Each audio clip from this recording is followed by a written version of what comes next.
आप जो चाहते हो, अगर वो आपको ईज़िली मिल जाए तो फिर कहानी कैसे बने? केदारनाथ से मुझे बहुत प्यार है, क्योंकि यहाँ पे मैं अपना पहला प्यार से मिला था और वो है पहाड़।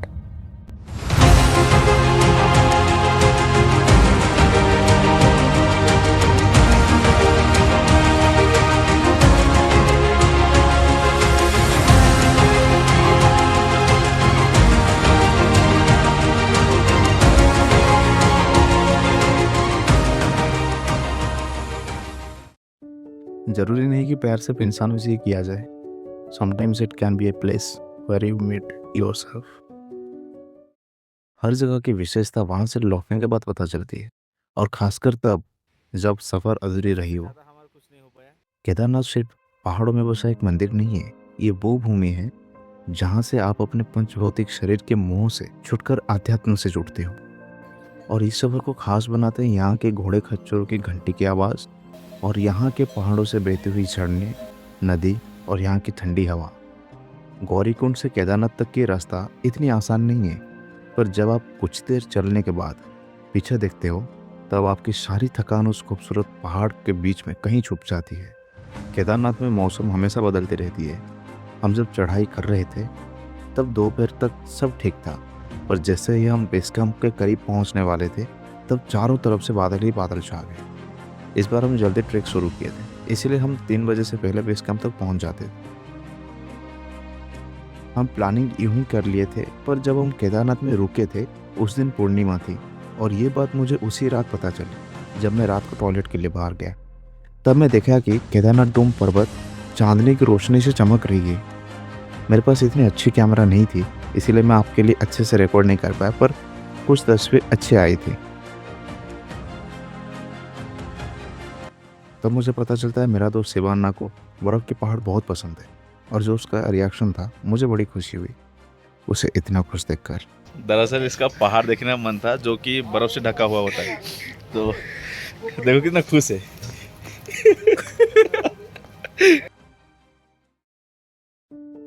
अगले दिन मौसम पूरी तरह साफ हो चुकी थी, और केदारनाथ की वादियाँ अपने पीक ब्यूटी पे थे।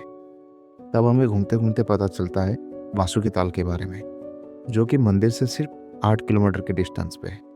पर वहाँ तक पहुँचने का रास्ता उतना आसान नहीं है। इस बात का अंदाज़ा आप ऐसे लगा सकते हो कि अगर आपके ऑक्सीजन लेवल वहाँ पे ज़्यादा ड्रॉप हुई, तब शायद आपको वहाँ बचाना मुश्किल हो जाए। कुछ लोकल से पूछने के बाद पता चलता है कि वहाँ पे पहुँचने के लिए 8 घंटे लगेंगे और नीचे उतरने के लिए 4 घंटे, जो कि लगभग नामुमकिन था। पर हम बिना सोचे समझे निकल गए वासुकी ताल की तरफ। दूर से जिस पहाड़ के रास्ते छोटे छोटे दिख रहे थे, वो पास आते आते उतने ही बड़े लगने लगते हैं। पर मन में एक जुनून था कि कम से कम इस पहाड़ को तो पार करना है, और इसी हौसले के साथ हम आगे बढ़ने लगते हैं।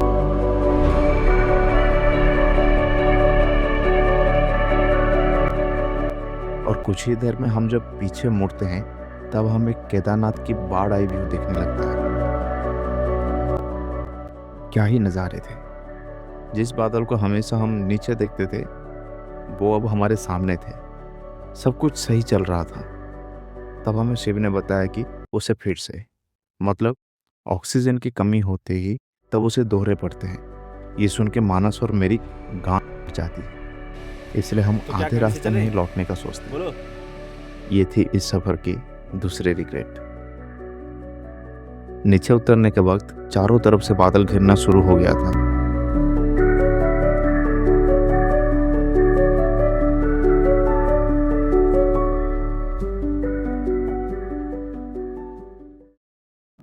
अगले दिन हम सुबह भैरव बाबा के दर्शन करके नीचे सोनप्रयाग में आके रुकते हैं। अब बारी थी इस सफ़र को बद्रीनाथ में विराम देने की। तो अगले दिन सुबह 4:30 बजे हम निकलते हैं बद्रीनाथ की ओर।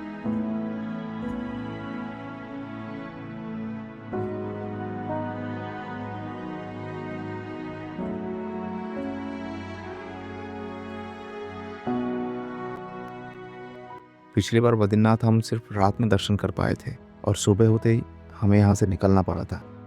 पर इस बार हम यहाँ पे रुकते हैं पूरे 3 दिन के लिए, जिसमें एक दिन एक्लामाटाइजेशन के लिए होता है और 2 दिन ट्रेकिंग के लिए। आज हम जाने वाले थे इंडिया की आखिरी और पहला गांव माणा।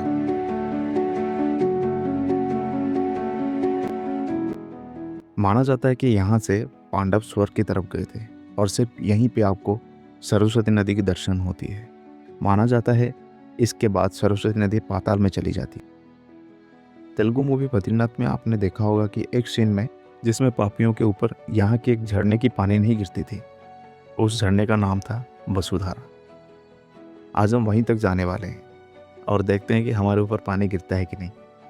ये ट्रैक सिर्फ 5 किलोमीटर का है और लेवल इज टू मॉडरेट। इस पूरे ट्रैक में आपको एक तरफ बर्फ की पहाड़ियाँ और दूसरी तरफ सिर्फ पत्थर के पहाड़। यहाँ की हवा इतनी ठंडी है कि अगर आपके कान को आप कवर नहीं करोगे तो कुछ ही मिनटों में आपका कान दर्द करने लगेगा। हम केदारनाथ में बासुकीताल का ट्रैक नहीं कर पाए थे, इसलिए हमको बहुत दुख हुआ था। लेकिन जब हम बद्रीनाथ आए हैं, यहाँ से वसुधारा वाटरफॉल का जो 5 किलोमीटर का ट्रैक है वो हम ज़रूर करना चाहते हैं। अभी हम आधे रास्ते में हैं और सिर्फ 1 किलोमीटर बचा है, वो भी चलने के लिए 1 घंटा लगेगा। जो यात्री वापस आ रहे थे उनसे हम लोग पूछे, वो बोले कि और 1-1.5 किलोमीटर में पहुँच जाएगी। कुछ देर चलने के बाद हम मिलते हैं लंदन से सोलो ट्रैवलर एंडी से, और कुछ ही देर में और एक भाई मिलते हैं जो कि हमारे यहाँ से, और वो हमें शाहरुख खान के पोज में वीडियो बनाने को कहते हैं। उनके इस रिक्वेस्ट को हम मना कैसे कर सकते हैं। बहुत मज़ा आ रहा था और इसी बीच चलते चलते हमें वसुधारा वाटरफॉल की पहली झलक मिलती है। कुछ ही देर में हम वसुधारा के नीचे पहुँचते हैं और यहाँ आके पता चलता है कि पानी आपके ऊपर क्यों नहीं गिरती, क्योंकि यहाँ पे हवा बहुत तेज चलती है जिसके वजह से वो थोड़ी दूर पे गिरती है। पर मूवी के डायलॉग को शायद कईयों ने सीरियसली ले लिया, इसीलिए वो लोग उस डायरेक्शन पे चढ़ गए जहाँ पे पानी की छींटें पड़ती है। पर ऐसा कुछ नहीं, वसुधारा के नीचे खड़े होने पर भी पानी आपके ऊपर गिरती है।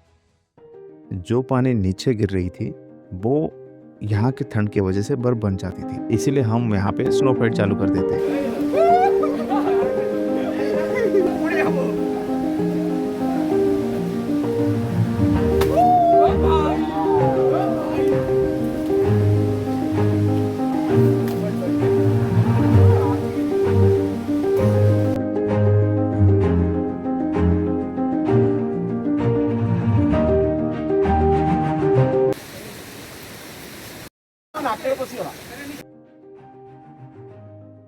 बासुकीताल तो नहीं हो पाया था, पर वसुधारा ट्रैक कंप्लीट करने के बाद एक सुकून सा महसूस हुआ। अगले दिन इस सफ़र का आखिरी दिन था और इस आखिरी दिन में हम एक विशेष जगह जाने वाले थे, चरण पादुका। बद्रीनाथ को सतयुग का धाम कहा जाता है। मान्यता है कि यहाँ सतयुग में प्रभु श्री हरिनारायण ने पहला कदम धरती पर रखा था। तब से आज तक उनके चरण चिन्ह को यहाँ पूजा जाता है।